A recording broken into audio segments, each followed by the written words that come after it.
Can you share, there's a new tax law that's called an opportunity zone. I know I hear a lot of buzz about it. There's all these funds that are being created and everyone is like looking for how to invest and how to, build X building. Can you talk a little bit about what is an opportunity zone and why it's important and any timeline considerations of whether or not you want to be in that space? Yeah, it's actually a really incredibly positive vehicle now for anyone that has the opportunity to benefit from it. So it's gotten a lot of buzz, as you mentioned. I've been doing lots of presentations and consulting on this project for various people that are interested in it or have projects in it. But some background on it, basically the idea behind the tax law was to incentivize investment in distressed type areas. And so every state or locality had the ability to nominate these census tracts based on whether they met certain types of criteria and get them approved by the IRS to be designated as an opportunity zone. And so what a lot of people found, though, was that some of these zones that were designated are not necessarily what most of us would look at and consider distressed. So there's a lot of areas, I can speak to Arizona a lot since that's where I'm at and I look at the zones, but all of our downtown was designated as a zone. We had a lot of other zones surrounding our university campus and some other areas that are actually pretty decent areas that aren't really distressed. And so I think it may not necessarily have the intended effects that many were hoping for, but it is still incentivizing investment and growing businesses and bringing in businesses that may not otherwise be in these areas. So the benefit essentially is that if you invest through an opportunity fund and it owns these assets that are in an opportunity zone, so it could be an operating business, it could be real estate, either of those work, and you essentially get to defer any capital gains. So if you have capital gains from, say, the sale of a stock, the sale of other real estate property, or the sale of even a business potentially, you can defer those taxes by investing in this opportunity zone. And once you've done that, you then get a few more benefits. So after this deferral, you also get to permanently exclude some of that gain if you hold on to the investment for at least 5 years. So if you hold on to the investment for 5 years, then you don't pay tax on 10% of that gain that you deferred. So as kind of an example, let's say you sold some stock and you realized $100,000 gain. Yep. You take that $100,000 gain and you invest in an opportunity zone, then hold it for 5 years. Instead of paying tax on $100,000, you only pay tax on $90,000. Yep. Then if you hold it for 2 more years, so a total of 7, then you get to exclude another 5%. So instead of paying tax on $100,000, if you hold it for 7 years, you only pay tax on $85,000. And then the biggest benefit, though, is the 10-year hold. So if you hold on to this investment for 10 years, then you permanently exclude any appreciation in that investment. So for example, same $100,000 gain, you use it to buy real estate, and let's say that investment after 10 years is worth $250,000. You don't pay tax on the difference from $100,000 that you originally invested and the $250,000 that it's worth and that you sell it for 10 years later. So you never pay tax on the investment, plus you only pay tax on part of that original gain you had. So where you made, in this example, $250,000, you only pay tax on $85,000 eventually. So it's a huge benefit. There's tons of other benefits associated with it, especially when it comes to real estate, taking advantage of certain depreciation laws and things like that. So as you can imagine, everyone's really excited about it. People are using it to promote their projects and raise capital. And so there's just a lot of buzz around it. It's all just a matter of matching that tax incentive with an investment that is actually going to perform. That's actually a good investment, not making an investment solely for tax benefits and then finding out that it was a dog. Because if you don't make money, then you don't get the tax benefit. Right, right. No, really good point. Thank you so much. You mentioned briefly this bonus depreciation. Can you explain what that is and what changed as a result of tax reform that's related to this bonus depreciation? Right.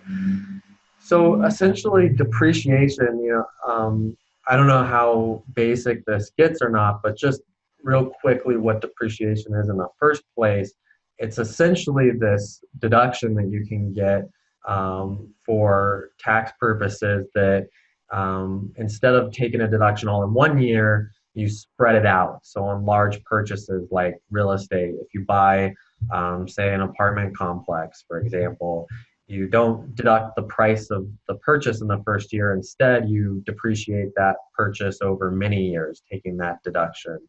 And the idea behind that is because you have an asset that's sitting there and producing income for many years. So you spread it out to match that income that it's generating.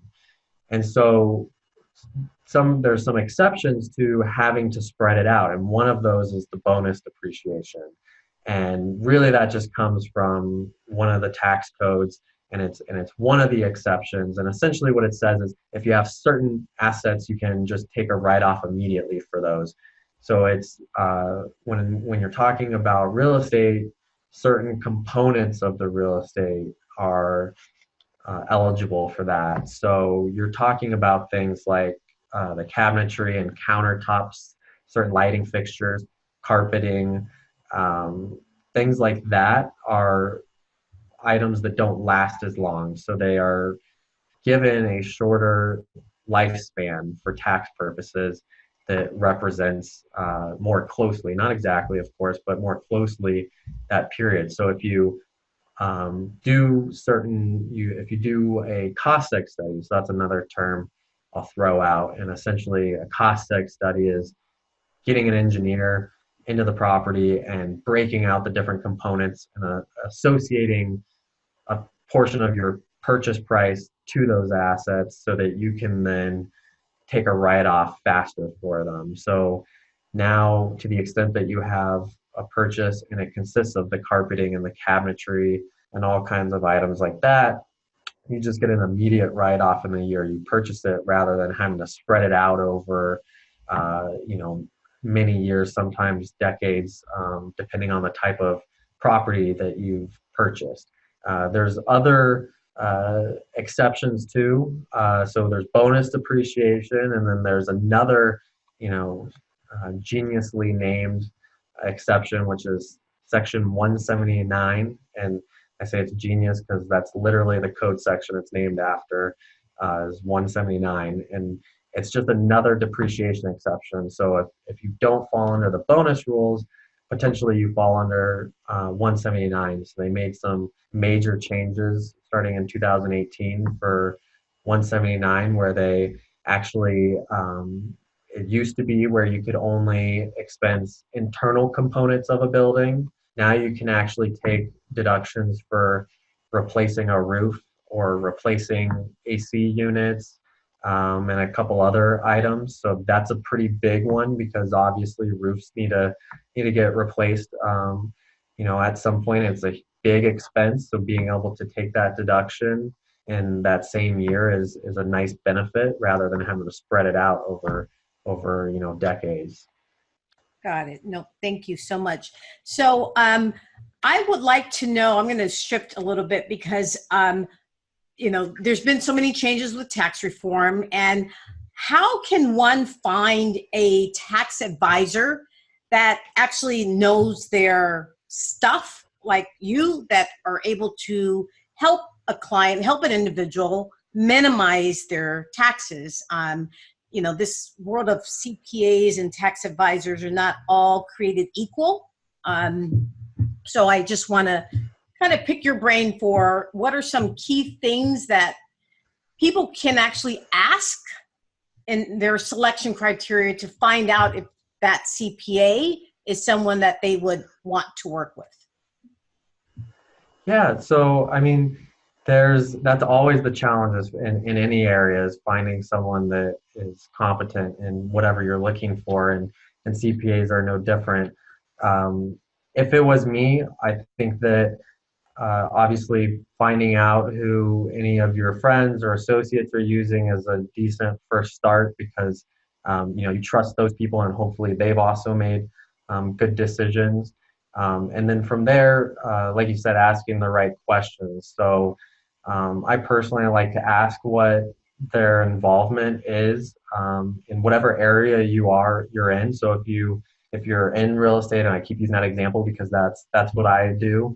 But if you're a real estate investor or a real estate professional, then asking, what their background is, do they specialize in it, and not only that, do they have any personal experience in it? Because I'm not the only CPA that has personal experience in real estate. There's tons of us out there that either own and invest our own properties, or we invest with others that's what they do full time. And so when you're very familiar with the business, you understand the lingo, you understand how to communicate, you understand the ups and downs, the challenges, the day-to-day challenges, and all of that really helps the CPA be an overall advisor and understanding your business. So they not only understand all the tax laws that you don't want to bother yourself with knowing the details, but they understand how to apply them to your business. So I think that's a great way to start is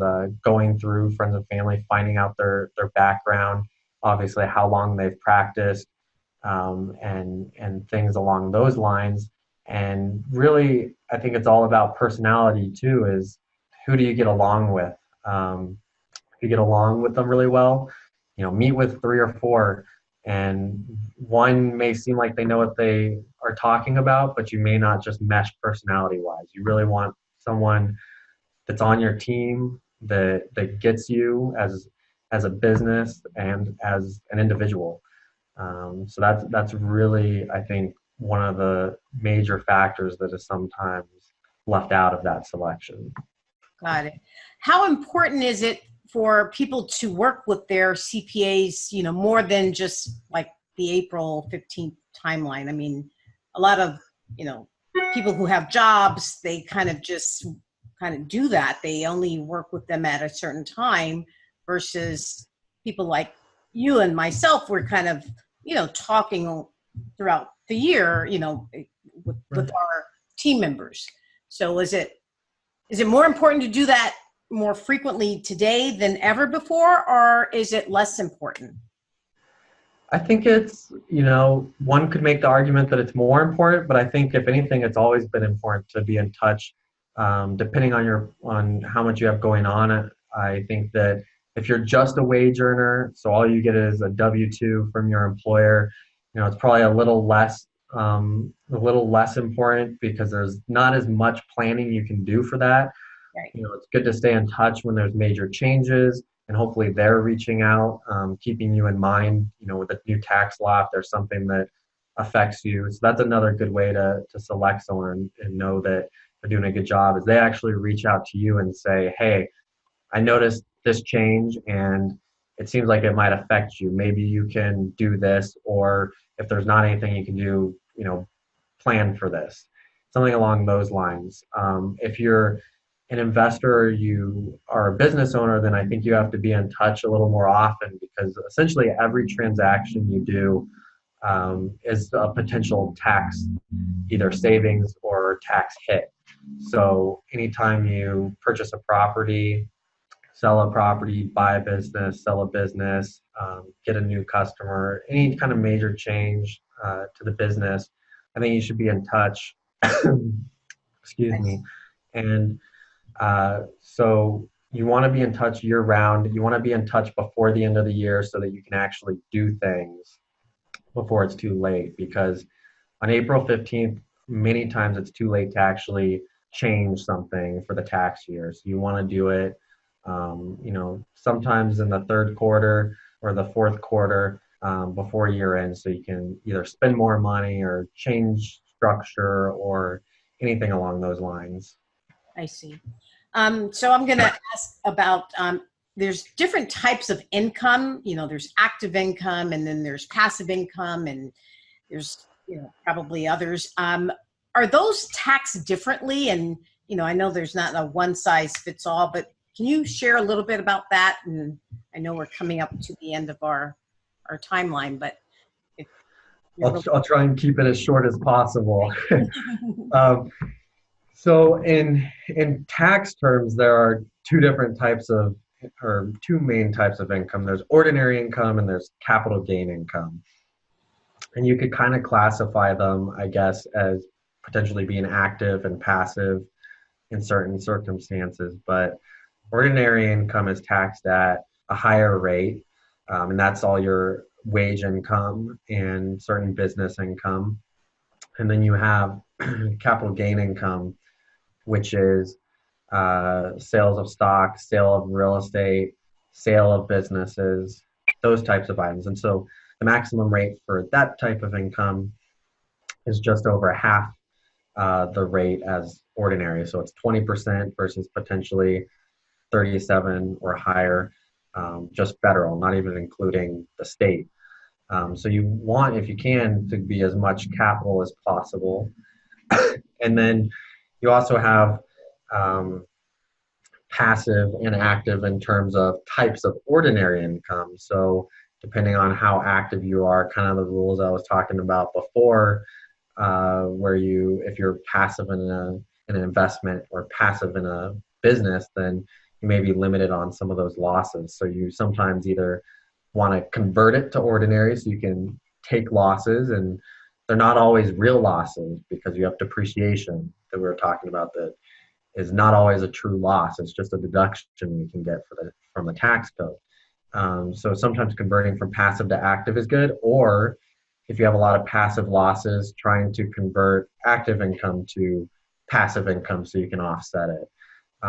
So trying to match those up. First, you want capital gain, and then from there, you want to maximize your deductions on your passive income, and get benefits that way. Got it.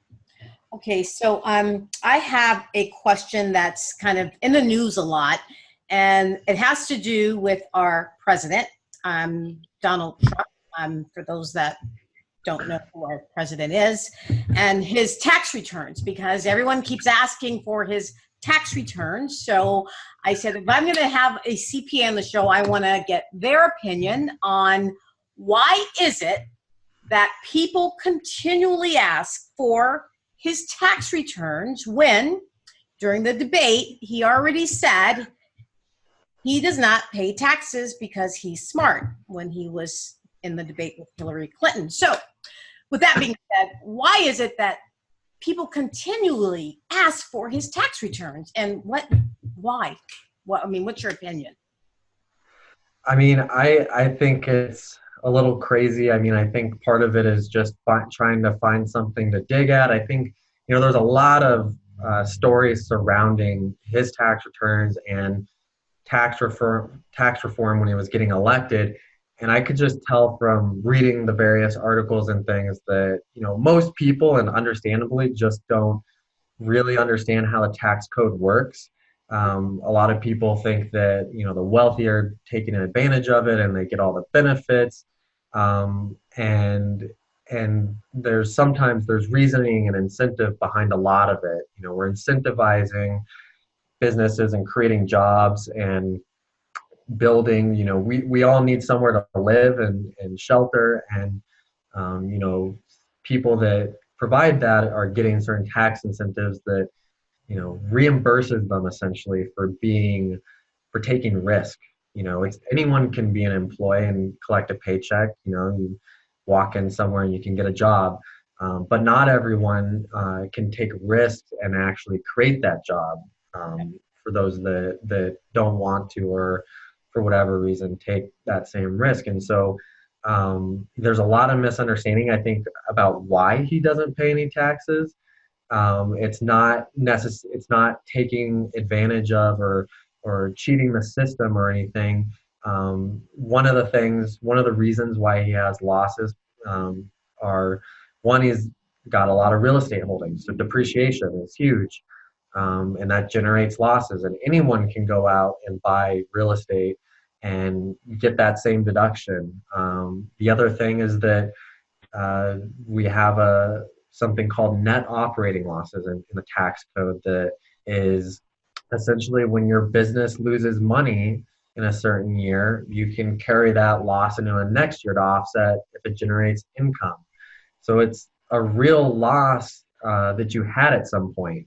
And so I believe his tax returns had this net operating loss from previous years that carried forward to offset. So I mean, it kind of makes sense if you bought a business and say you lost $100,000 this year. Of course, you didn't pay any taxes because you lost money. Well, next year, let's say you make 100,000. Well, over the 2 year period, you've really made nothing. You lost 100 and you made 100, so your net is zero.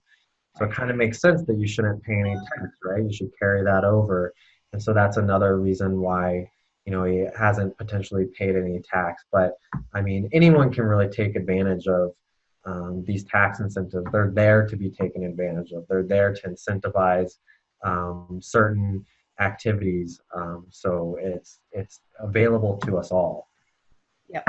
No, very well said, Eric. So, how can people find out more about Eric, more about your firm and your services, and getting a hold of you?